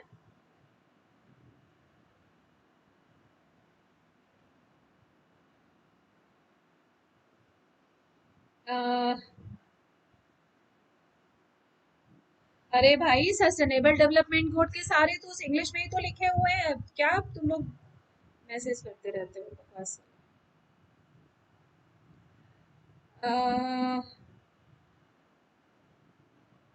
ठीक है, तो ये इंग्लिश में ही तो थी सारी, सस्टेनेबल डेवलपमेंट गोल के सारे स्लाइड्स आपको इंग्लिश में ही तो मिले। अभी आपने देखा नहीं पीछे, सारे टाइटल जो हैं वो सारे इंग्लिश में ही तो थे। ठीक है, तो अच्छा, ये जो हिंदी में लिखे हुए इनकी बात आप कर रहे हो? ओ माय गॉड, आप लोग इतनी सी भी अगर हिंदी इंग्लिश में अगर उलझे रहोगे ना तो बहुत मुश्किल होगी आपके लिए। मैं समझ गई आप यहाँ पर इसके टाइटल्स के बारे में बात कर रहे हो, लेकिन ये मैं सबको साथ साथ बोलती जा रही हूँ यहाँ पर इस मेरे ख्याल से इंग्लिश में। और अगर आप चाहो तो मैं आपको इतना अवेलेबल है इन सबके जो इंग्लिश टाइटल है, अगर वो भी आप नहीं ढूंढ पा रहे हो तो फिर बहुत मुश्किल है, फिर आप क्या आईएएस तैयारी करोगे? ठीक है, अच्छा आगे चलते हैं। 2021 में मैंने इसीलिए कहा कि ये बहुत इंपॉर्टेंट है। सबसे पहले तो आप इस लाइन पर जाइए। ये लाइन है जो कॉन्फ्रेंस हुई थी, वो हुई थी वारसावा में 2013 में यूएन की, जिसमें जिसका नंबर था उस कॉन्फ्रेंस का 19वां नंबर था, जिसमें ये निर्णय लिया गया था। कौन सा निर्णय लिया गया था? अब आते हैं इस पर। राष्ट्रीय स्तर पर निर्धारित योगदान, अभी यहाँ पर पढ़ा ना, राष्ट्रीय स्तर पर निर्धारित योगदान, जिसको इंग्लिश में कहते हैं nationally determined contribution. Nationally determined question, चूंकि ये 2021 में भारत में किया गया है और भारत में ये लॉन्च होने के बाद अभी इसमें चेंज किया गया है। चेंज क्या किया गया है? ये चेंज है कि भारत में परिवहन पहल यानी टीपीए इंक्लूड किया गया है। यहाँ पर ये दिया हुआ है ना छोटा सा, एनडीसी टीपीए कार्यक्रम। एनडीसी क्या हो गया? एनडीसी है राष्ट्रीय स्तर पर निर्धारित योगदान। अब प्रश्न ये उठता ना, ये है क्या? ये जो राष्ट्रीय स्तर पर निर्धारित योगदान है, ये वास्तव में एक प्लान है, योजना है कि हर देश की सरकार राष्ट्रीय स्तर पर यानी नेशनल लेवल पर जो उसका कंट्रीब्यूशन है उसके लिए एक डेडिकेटेड प्लान तैयार करेगी। ठीक है, और उस प्लान को किसके आधार पर तैयार करेगी? यूएन के जो डायरेक्शन है उनके आधार पर उसको तैयार करेगी और उसको कहाँ भेजेगी? यूएन में। जैसे एक कोई कार्यक्रम होना होता है तो हम क्या करते हैं? प्री प्लानिंग, और हम पॉइंट्स बना करके क्या करते हैं? भेजते हैं कि भाई हम ये इतने इतने साल तक ये बिंदु हम अचीव करने की कोशिश करेंगे, उसके लिए ये हमारा प्लान है। तो वास्तव में जो ये एनडीसी है, ये क्या है? ये सरकारों के या देशों के प्लान हैं जो यूएन में भेजे जाते हैं बना करके। ठीक है, अगर आपसे पूछा जाता है तो ध्यान रखिएगा। और ये प्लान बनाकर भेजने का जो निर्देश दिया गया था वो वारसावा में 2013 में दिया गया था। वारसावा में जो कॉन्फ्रेंस हुई थी उसमें दिया गया था। ठीक है, पीडीएफ बनाई हुई है बच्चे, पीडीएफ आपको शेयर करूंगी, पहले कोर्स तो खत्म होने दो। हर लेक्चर की पीडीएफ जो है वो मैं आपको जरूर दूंगी, क्योंकि अभी तो यहाँ पर लेक्चर का मतलब है कि आपको पॉइंट्स को डिटेल में आपको बताऊं। ठीक है, तो टीपीए, अब इसमें टीपीए इन्होंने इंक्लूड किया, जो लेटेस्ट एनडीए तो एनडीसी तो बहुत पहले से चल रहा है, 2015 2016-17 के बाद से ही चल रहा है, यानी प्लान तो सरकार ने भेज दिया था। और अब उसकी नोडल एजेंसी कौन है? आपको पता है ना, यूएन की नोडल एजेंसी अब भारत में नीति आयोग है। नीति आयोग ने उसमें अभी 2021 में जो महत्वपूर्ण चेंज किया है वो क्या किया है? परिवहन पहल, टीपीए। टीपीए क्या है? Transport initiative for Asia. ये क्या है? इसके प्रमुख जो पॉइंट्स हैं वो यहाँ पर मैं आपको साथ साथ बताती चल रही हूँ, जिससे आप इनके नोट्स बना सकें। इसका जो मेन उद्देश्य है, ध्यान रखिएगा, इसमें एशिया का चूंकि नाम है, ये पर्टिकुलर टीपीए का मतलब क्या हुआ? Transport initiative for Asia. तो एशिया में 3 मुख्य देश हैं जो इसमें इंक्लूडेड हैं, जिस पर क्वेश्चन पूछा जा सकता है कि टीपीए में जो प्रमुख देश हैं वो कौन से हैं एशिया के? वो है भारत, वियतनाम और चाइना। और इनमें क्या इनको मिलकर के इन्होंने क्या ये इस तरह का टीपीए कार्यक्रम किया है? वो है गैर कार्बनीकृत परिवहन, यानी जो ट्रांसपोर्टेशन है वो कैसा हो? नॉन कार्बनाइज्ड हो, यानी ऐसे फ्यूल का यूज किया जाए जिनसे जो एमिशन है, फ्यूल एमिशन जो होता है ना, जो ईंधन जलने के बाद जो प्रदूषण के लिए गैसेस निकलती हैं, वो नॉन कार्बनाइज्ड हो। तो ये एक पहल इसमें की गई है, किसके अंतर्गत की गई है? एनडीसी के अंतर्गत। तो याद रखिएगा, एनडीसी टीपीसी, ये 2 शब्द याद रखिएगा। एनडीसी एक प्रोग्राम है, एक प्लानिंग जैसा प्रोग्राम है, प्लान है, जिसको सरकारें बना करके यूएन में भेजती हैं अपने पर्यावरण से रिलेटेड जो भी वो कार्यक्रम करना चाहती हैं। उसमें अभी लेटेस्ट जो डेवलपमेंट है वो टीपीए का है। टीपीए यानी नेशनली डिटरमाइंड कंट्रीब्यूशन, जिसमें पहल ये की गई है वियतनाम और चीन के साथ कि जो ऐसे एनर्जी, ऐसे फ्यूल को परिवहन में यूज किया जाए, जैसे सीएनजी के लिए बात की जाती है, डीजल को ज्यादा से ज्यादा खत्म करने की बात की जा रही है, कि जिसमें जो एमिशंस हो वो गैर कार्बनीकृत हो, नॉन कार्बनाइज्ड हो। ये जो कार्यक्रम है जिसको अभी 2021 में लॉन्च किया गया है, इसकी जो अवधि है वो 4 साल की है ना। और तमाम जो इसके साथ, और ये जो 2 देश हैं ये प्रमुख रूप से इसके साथ जुड़ेंगे। इसके अलावा अन्य भागीदार देश भी जो हैं वो इसके साथ एडजस्ट करके इस तरह के जैसे किसी ने फ्यूल अच्छा कोई डेवलप किया तो वो उसकी सप्लाई करे, इस तरह से तमाम सारे समझौते कर करके जो दीर्घकालीन लक्ष्य है उसको पाने में, उसका पाने का प्रयास करेंगे। यहाँ पर वो शॉर्ट में मैं आपको दे दे बता रही हूँ, क्योंकि इस पर क्वेश्चन आ सकता है और ये बहुत इंपॉर्टेंट है। किसके द्वारा मैम, मतलब किसके द्वारा, क्या किसके द्वारा, क्या किसके द्वारा? अगर आप एनडीसी की बात कर रहे हो तो एनडीसी जो है ये नीति आयोग के द्वारा तैयार, ये सरकार के द्वारा तैयार होता है, और सरकार के लिए इस तरह का प्लान रिजर्व बैंक तैयार करता है या नीति आयोग तैयार करता है। तो चूंकि ये प्लान से रिलेटेड चीज है तो प्लान जो है सभी आयोग ही करते हैं, पहले योजना आयोग करता था, अब नीति आयोग करता है। तो ये नीति आयोग के द्वारा बनाया हुआ है एनडीसी। एनडीसी यानी राष्ट्रीय स्तर पर निर्धारित योगदान। ओके, टेलीग्राम ग्रुप बना करके आप पहले कोर्स खत्म होने दो, उसके बाद फिर देखते हैं, ठीक है।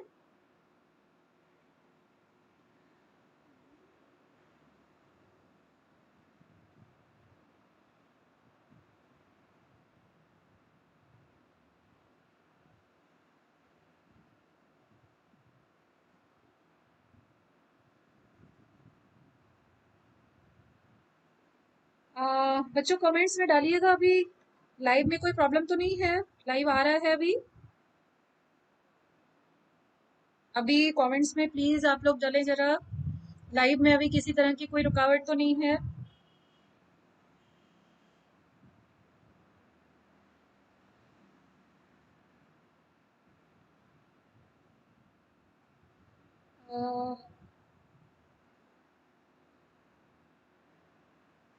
क्योंकि मुझे आप लोगों के चैट फिलहाल इसमें चलते हुए नहीं दिख रहे हैं। मैं मान के चल रही हूँ कि चैट हो रहे होंगे।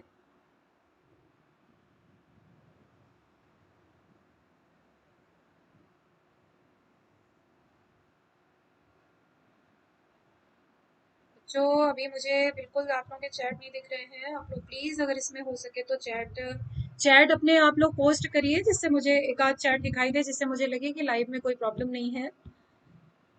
जरा देखना उसमें लाइव आ रहा है क्या मोबाइल में, क्योंकि चैट जो है वो बिल्कुल बंद हो गए सारे कॉल आने के बाद से।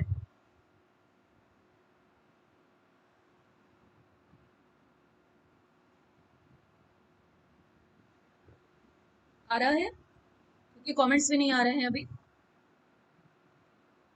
और ये मूव कर रहा है कि नहीं ये भी नहीं पता चल रहा है।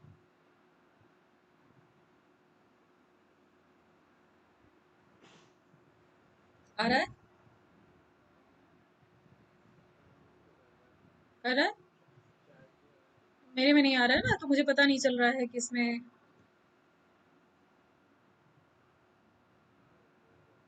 अच्छा ठीक है, मेरे में नहीं आ रहा है ना। एक मिनट रुको तो। आओ ठीक है बच्चों, हाँ अब आ गया, ठीक है, ठीक है। ये पूरा कर लूँ फिर उसके बाद, इसमें थोड़े तो ये जो एनडीसी है ये एक ज्वाइंट प्रोग्राम है, ठीक है। एनडीसी जिसे जर्मनी के साथ जर्मनी के साथ भारत की जो पहल है उसके आधार पर पर्यावरण, प्रकृति संरक्षण और परमाणु सुरक्षा मंत्रालय, इन तीनों, ये 3 मंत्रालय जो पर्यावरण प्रकृति संरक्षण मंत्रालय है और परमाणु सुरक्षा मंत्रालय है, इनके साथ अंतरराष्ट्रीय जलवायु पहल, ये सारे नाम याद रखिएगा, इंटरनेशनल क्लाइमेट इनिशिएटिव जिसको शॉर्ट में कहा जाता है IKI, इन सब पर भी क्वेश्चन पूछा जाता है, ठीक है बच्चे। राजेश ठीक है, अब आ रहा है, अब मेरे में भी चैट आ रही है, मुझे लग रहा था कि लाइव कहीं रुक तो नहीं गया। तो इनके साथ में ये एक पहल है, एक ज्वाइंट प्रोग्राम है। तो जब भी एनडीसी से रिलेटेड आपसे कुछ पूछा जाए तो इस चीज को ध्यान रखिएगा कि एक तो ये एनडीसी भारत में जर्मनी के साथ कंट्रीब्यूशन में है, ज्वाइंट प्रोग्राम है, और 7 अंतरराष्ट्रीय संस्थाओं के समूह के द्वारा ये, जिसको आई के आई नाम दिया गया है, इंटरनेशनल क्लाइमेट इनिशिएटिव, ये एक ऐसा प्रोग्राम है जिसके साथ इसे, ये एशिया के रिलेशन में है, ये बात ध्यान रखिएगा। इस कार्यक्रम में जो भारतीय घटक है, क्योंकि सभी देशों के घटक जो जो अलग अलग शामिल हैं, भारतीय घटक को लागू करने के लिए, भारत में इसे क्रियान्वित करने के लिए जो नोडल एजेंसी है, वो जनरली पूछी जाती है कि नोडल एजेंसी कौन है। तो ये ध्यान रखिएगा कि गवर्नमेंट के बिहाफ पर जो नोडल एजेंसी है वो है नीति आयोग। इसके बाद बहुत शॉर्ट में मैं जल्दी से देखना चाहती हूँ कि जो ईसी यहाँ पर है, ईसी 2021 है, उसमें क्या क्या चीजें इसमें आई हैं, वो क्या है। एक्चुअली ये ईएस है, ठीक है। तो भारत में ईएस यानी इकोनॉमिक सर्वे है, उसमें इकोनॉमिक में लिखते समय सी आ गया एस की जगह। आप लोग ध्यान रखिएगा कि 2021 में जो इकोनॉमिक सर्वे आया है, उस इकोनॉमिक सर्वे में क्या होना चाहिए, आईसीआई क्यों भाई, आईसीआई क्यों, इन्होंने इसे नाम क्लाइमेट वहां पर, हाँ मैं समझ गई आपकी बात, इन्हें आईसीआई होना चाहिए, लेकिन जो इन्होंने लिखा है ना क्लाइमेट को, चूंकि जर्मनी के साथ लिखा है तो जर्मनी में क्लाइमेट को KLIM लिखा जाता है, इसीलिए जो शॉर्ट फॉर्म है सी हम लोग यूज करते हैं क्लाइमेट में। जर्मनी में क्लाइमेट के लिए वहां पर बहुत सारे चेंज है उसके एब्रीविएशन के, इसीलिए उन्होंने क्लाइमेट पे वहां के शब्द यूज किया है, तो इसीलिए जो शॉर्ट फॉर्म है वो IKI ही लिखा जाता है, ठीक है। ठीक है बच्चे, तो आगे चलते हैं।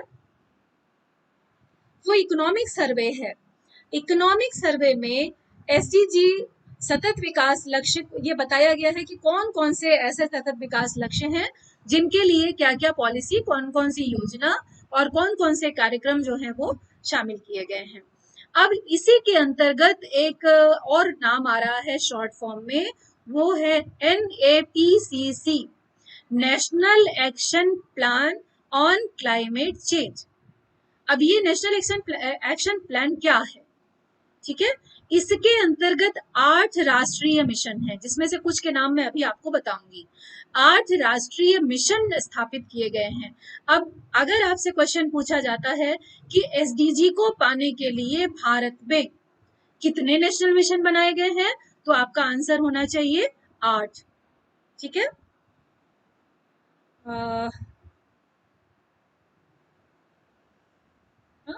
4C7, पता नहीं क्या 4C7। तो जो जलवायु परिवर्तन पर राष्ट्रीय कार्य योजना है, उसमें 8 राष्ट्रीय मिशन को इसमें शामिल किया गया है, जिनके द्वारा सस्टेनेबल डेवलपमेंट गोल को पाने की कोशिश सरकार करने का प्रयास करेगी। उसके बाद जो इसी में एनडीसी को और डिटेल में बताया गया है, जो मैं आपको ऑलरेडी बता चुकी हूँ एनडीसी क्या है। और ये भी कहा गया है कि इसमें जो फाइनेंस है उसको किस तरह से उपलब्ध कराया जाएगा, जो राष्ट्रीय निर्धारित योगदान है उसमें जो तमाम तरह के फंड्स हैं उनको कैसे दिया जाएगा।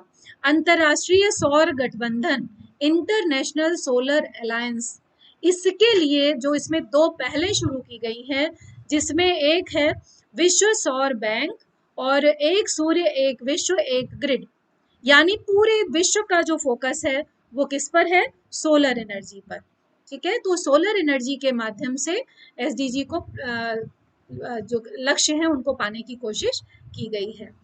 तो यहाँ पर जो मिशन है उनमें से सारे मैं नहीं लाई हूँ, लेकिन कुछ आपके पास सामने हैं, जिसमें से है राष्ट्रीय सौर मिशन, बहुत इंपॉर्टेंट मिशन है।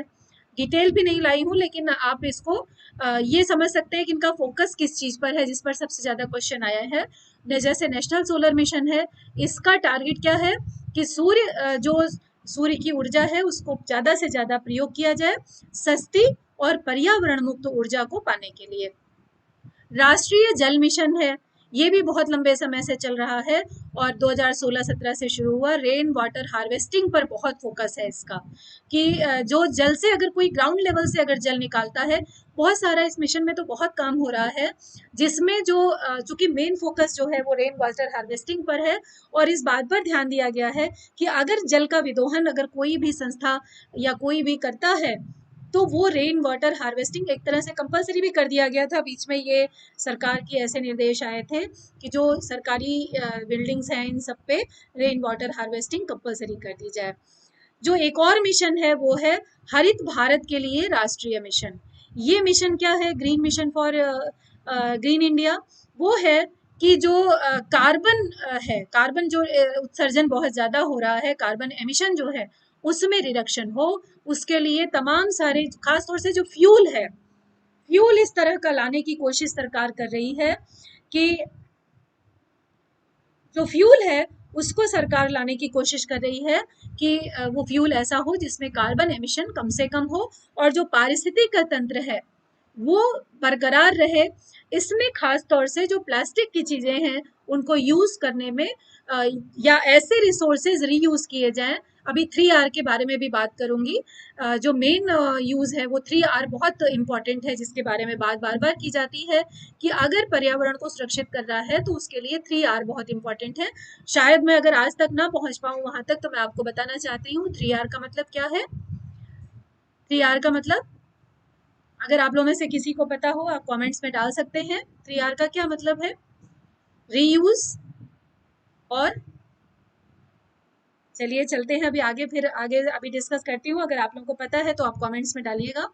National mission for sustainable habitat, इसमें क्या किया गया है? अर्बन ट्रांसफॉर्मेशन, स्वच्छ भारत मिशन और स्मार्ट सिटी मूवमेंट के साथ साथ जो अमृत योजना है, अमृत योजना भी इसी के अंतर्गत आती है। इस बात को ध्यान में रखिएगा, अमृत योजना बहुत फेमस है।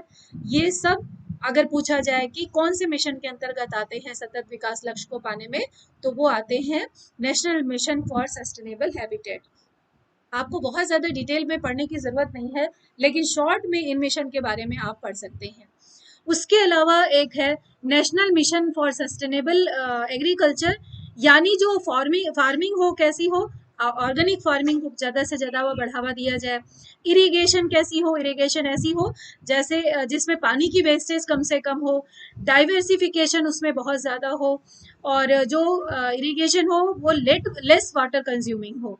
तो इस तरह का ये एग्जाम्पल्स हैं इसके, जो इस मिशन के अंतर्गत जिन पर बहुत ज़्यादा काम करने की कोशिश की जा रही है। Yes, reduce, recycle and reuse. Reduce क्या करना? रिड्यूस करना वेस्ट को, है ना, जो कचरा है उसको रिड्यूस करना, और जो संसाधन है उनको रिसाइकिल और रीयूज करना। Very good. Reduce, reuse, recycle and reduce.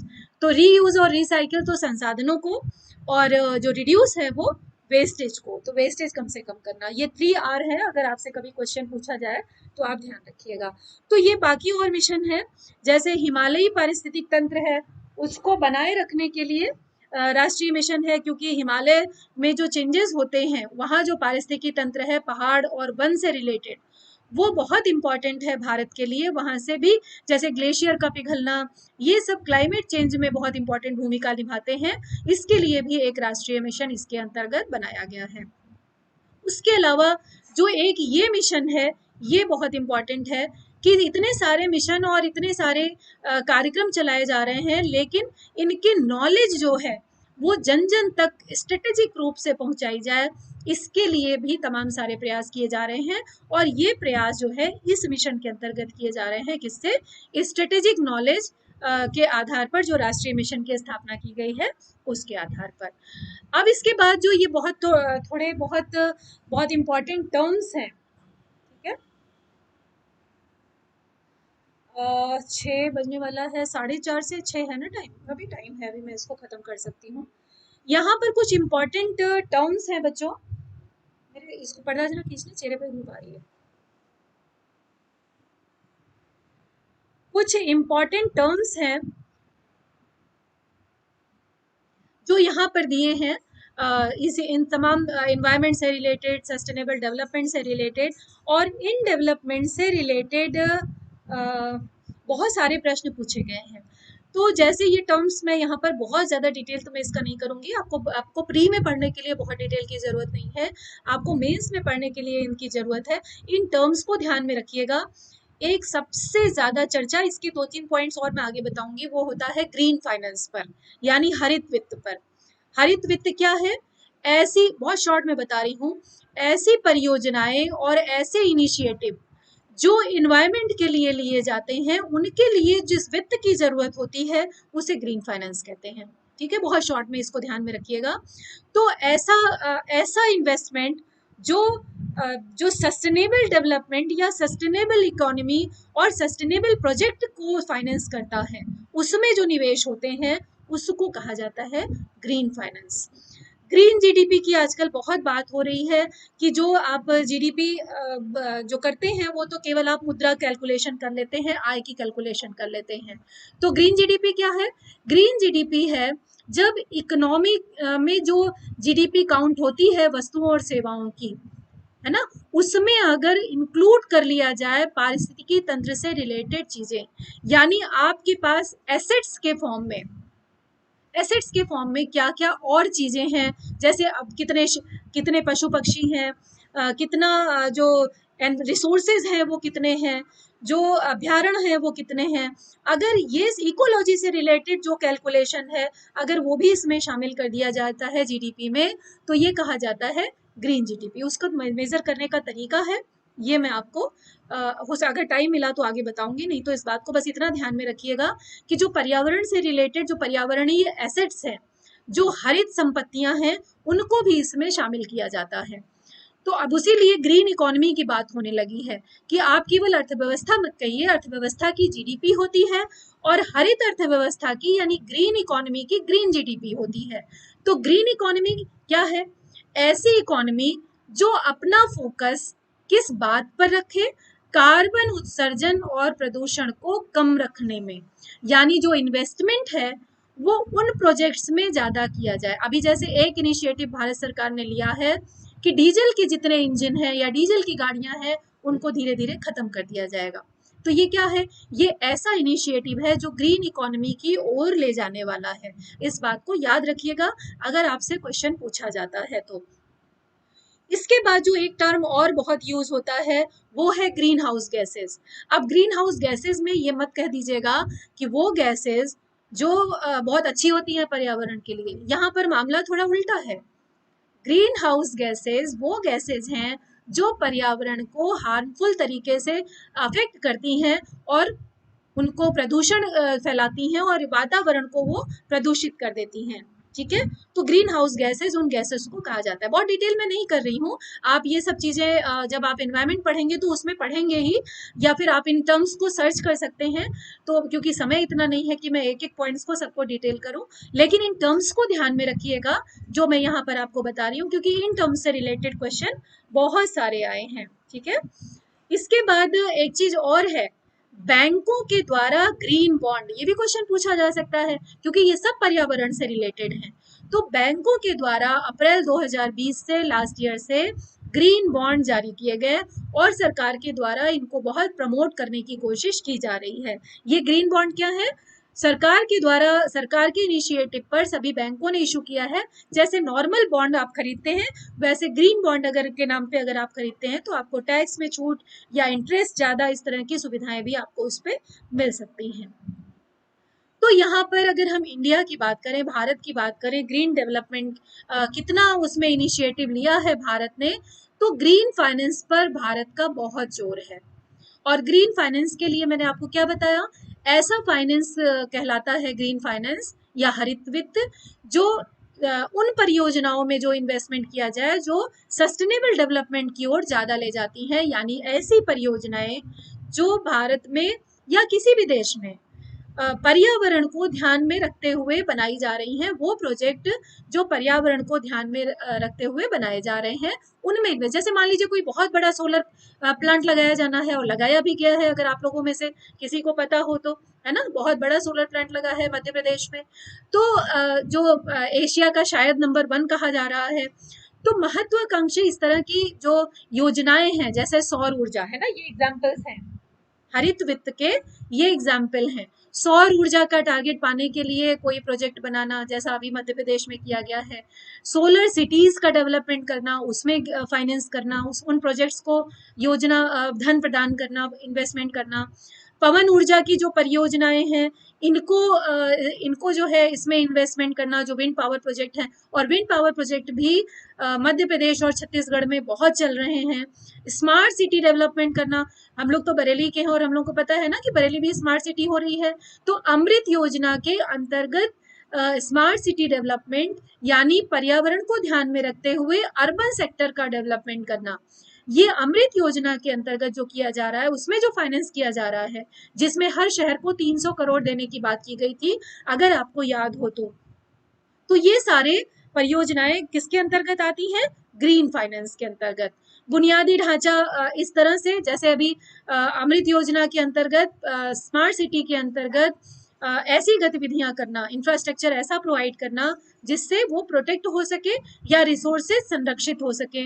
स्वच्छ भारत अभियान जो चल रहा है भारत में, ये भी इसको जो फाइनेंस दिया गया, जैसे मान लीजिए जैसे गाँव में शौचालयों के लिए तमाम सारी धनराशि स्वच्छ भारत अभियान या स्वच्छ भारत मिशन के अंतर्गत प्रत्येक परिवार को 12,000 रुपए देने का जो सरकार ने कार्यक्रम चलाया, उसको जो फाइनेंस किया गया वो किसके अंतर्गत आया? हरित वित्त के अंतर्गत, ग्रीन फाइनेंस के अंतर्गत। ठीक है,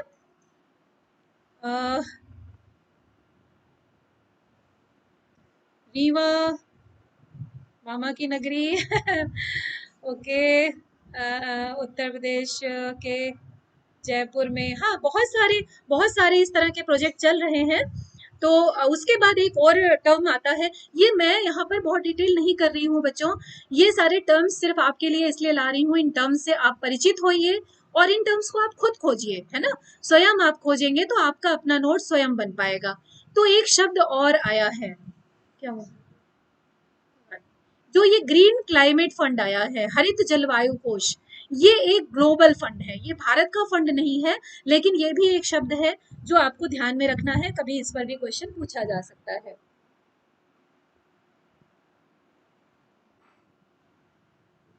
तो ये एक पूरे विश्व का फंड है जो यूएन के द्वारा शुरू किया गया है, और सारे जो डेवलप्ड कंट्रीज हैं वो अपने क्लाइमेटिक चेंज से निपटने के लिए एक कॉमन फंड उन्होंने बनाया है, जिसमें सब देश कंट्रीब्यूट करते हैं। और जो ग्रीन हाउस गैसेस का उत्सर्जन है, यानी जो प्रदूषण फैलाने वाली, फिर यहाँ मैं रिपीट कर रही हूँ, ग्रीन हाउस, क्योंकि ग्रीन का मतलब हमेशा हम अच्छा ले लेते हैं, तो ध्यान रखिएगा कि ग्रीन हाउस गैसेस वो गैसेस हैं जो पॉल्यूशन फैलाती हैं, है ना। तो इन गैसेस के उत्सर्जन को कम करने के लिए और जलवायु को अपने हिसाब से अपने अनुकूलतम बनाने के लिए 194 कंट्रीज, यहाँ पर मैंने बहुत छोटे छोटे में दिया हुआ है, 194 कंट्रीज हैं जिन्होंने यूनाइटेड नेशन के अंतर्गत एक कन्वेंशन के अंतर्गत क्लाइमेट चेंज इम्प्रूव करने के लिए या उससे लड़ने के लिए ये फंड डेवलप किया है। ठीक है, तो याद रखिएगा, ग्रीन क्लाइमेट फंड। उसके बाद कुछ कंडीशन है, ये मैं बहुत जल्दी चलूंगी। क्या कंडीशंस हैं इसको मेजर करने की, कि जो मेजर करने के लिए जो जीडीपी के अंतर्गत आएगा उसको साथ में इंक्लूड किया जाएगा। मेजरिंग नेचुरल कैपिटल स्टॉक, और नेचुरल कैपिटल में क्या आएगा? जो प्राकृतिक संसाधन है उनको कैलकुलेट करना। इसके बाद जो प्राकृतिक पूंजी भंडार है वो सारे के सारे उनको मेजर करना। जो प्राकृतिक रिसोर्सेज, नेचुरल रिसोर्सेज हैं, उनका लेखा करना, इसी को कहते हैं क्या? Green accounting. तो अगर आपसे कभी पूछा जाए ग्रीन अकाउंटिंग क्या है, तो याद रखिएगा ग्रीन अकाउंटिंग क्या है? मेजरिंग नेचुरल रिसोर्सेज, और जो इन्वायरमेंट वैल्यूज हैं उनको मेजर करना। ये सब कंडीशंस हैं या मेजर्स हैं सस्टेनेबल डेवलपमेंट के। इसके बाद एक आता है सोशल डिस्काउंट रेट। इसके ये सब पैरामीटर्स हैं जिन पर सस्टेनेबल डेवलपमेंट मेजर किया जाता है। इंडेक्स बनाते समय ये कंडीशंस को ध्यान में रखा जाता है। तो सामाजिक छूट दर थोड़ा अलग शब्द है। ये रेट क्या है? Used in computing the value of funds spents on social project. तो सामाजिक छूट दर क्या है? ये वो दर है, वो रेट है जो मेजर की जाती है कि किस देश ने जो सोशल प्रोजेक्ट है, जैसे मनरेगा है, मनरेगा में कितना फंड दिया, इसको काउंट किया जाता है, इसको एस्टिमेट किया जाता है।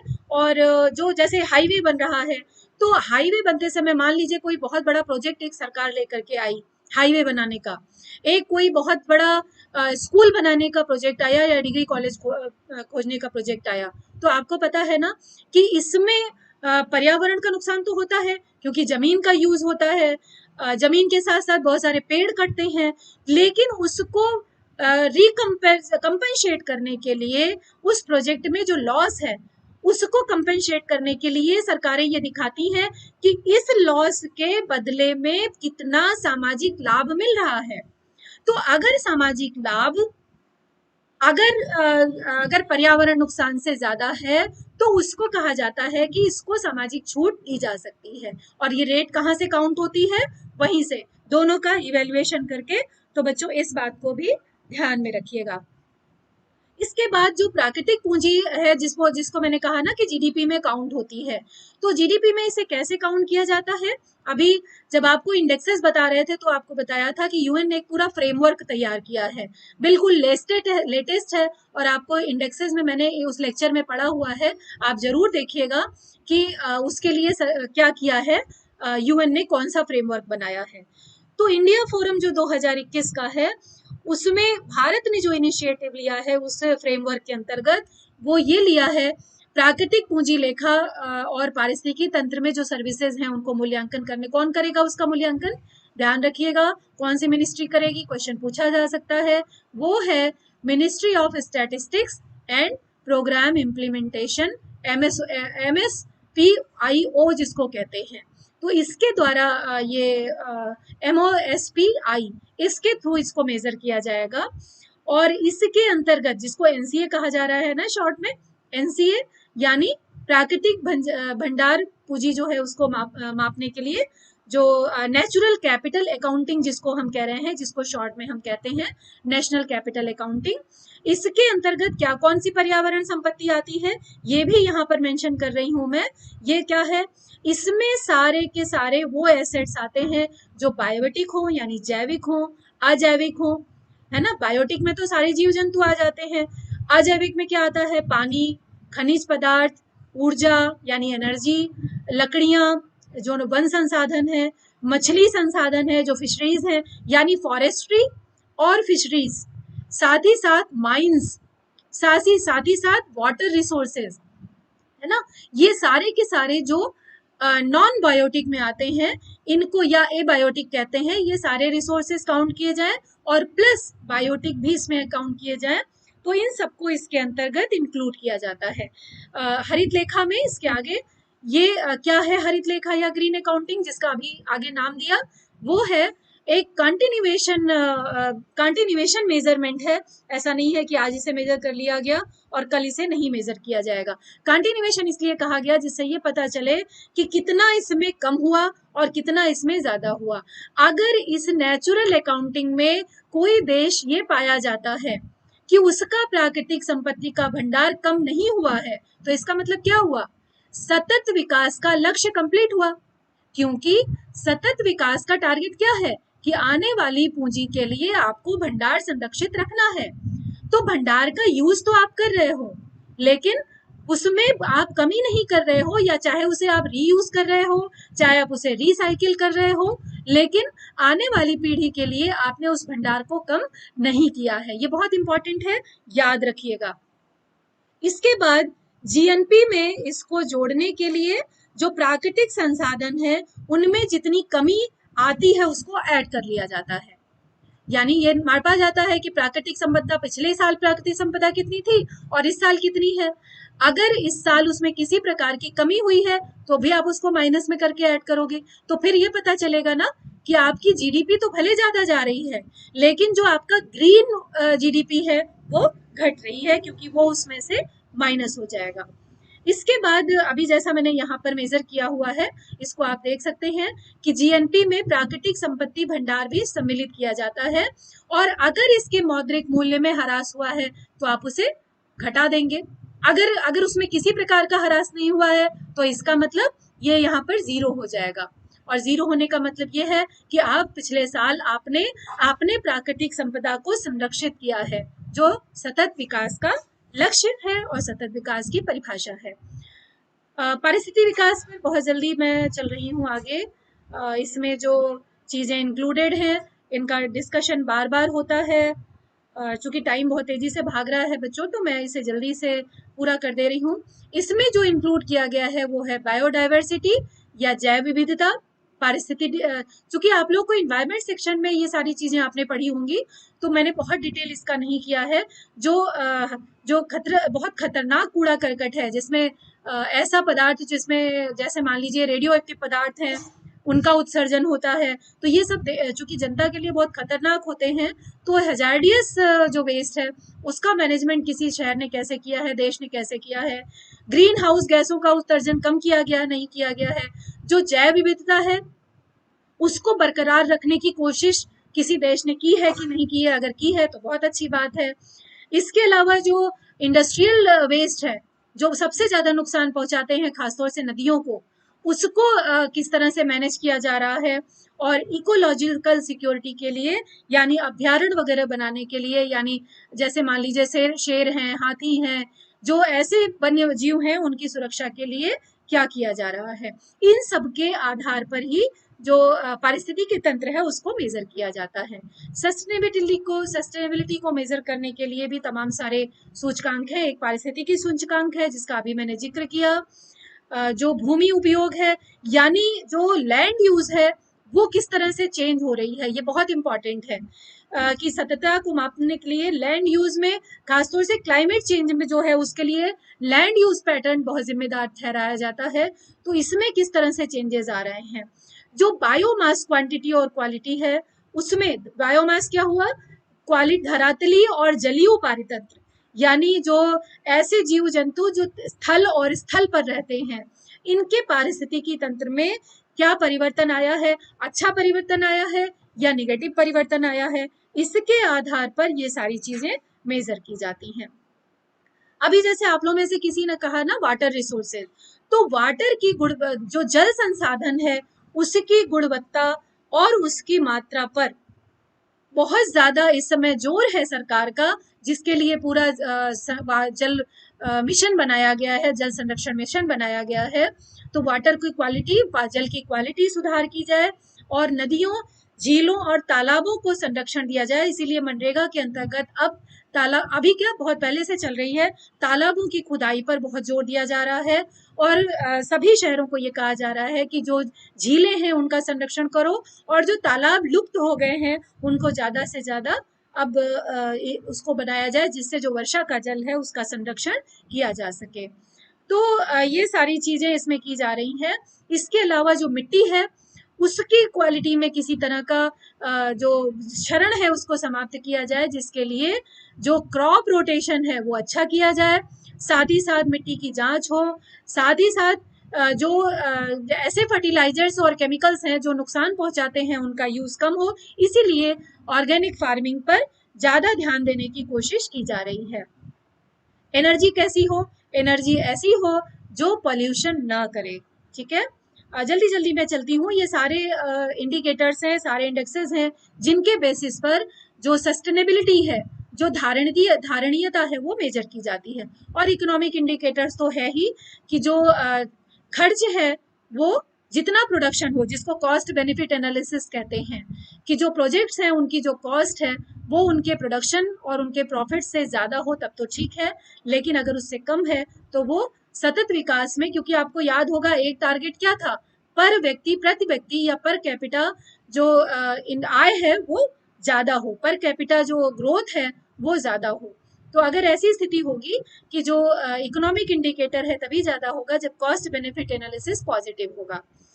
और सोशल इंडिकेटर तो बहुत ही इंपॉर्टेंट है, क्योंकि सामाजिक सूचकांक, हमने कहा अभी आपने पढ़ा था ना, क्या पढ़ा था, सोशल समावेशन, सामाजिक समावेशन, कि जो जीवन स्तर है वो ऊंचा हो, स्वास्थ्य सुविधाओं तक सबकी पहुंच हो, असमानता कम हो, शिक्षा सबको समान रूप से मिले।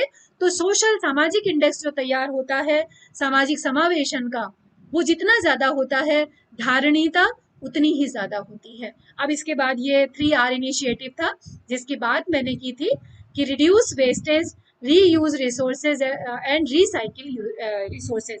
इसमें एक चीज और है, शायद कभी इसमें कभी पूछी जाए डाइवर्सिटी के लिए, क्योंकि बार बार ये बात होती है कि डाइवर्सिटी जो है वो मेंटेन रहनी चाहिए। अगर डाइवर्सिटी का नुकसान होता है तो ये बहुत देश के लिए अच्छा नहीं होता। तो ये शैनन वीनर हैं जिन्होंने डाइवर्सिटी इंडेक्स बनाया है, इंडेक्सेस में मैं पढ़ा चुकी हूँ इसको।